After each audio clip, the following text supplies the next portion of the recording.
Қайырлы күн баршаңызға. Менің арнама қош келдіңіз. Сіздермен Алтын. Бүгін сіздерге тез әрі оңай дайындалатын асқабақ пирогын ұсынамын. Асқабақтың қабығын ашып, ыдысымызға теркадан өткізіп саламыз.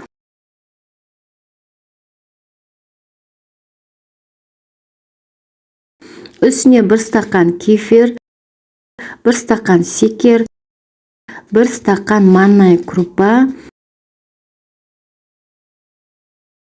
лимон сыртын теркадан өткізіп қопсытқыш саламыз.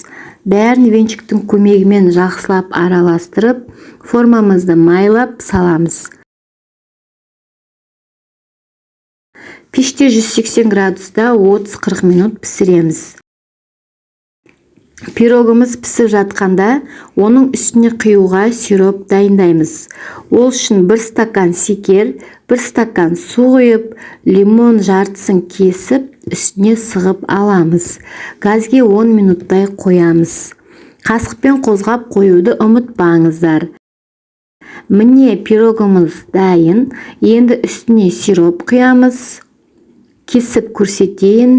Өте дәмді, керемет болып шықты. Жасап көріңіздер.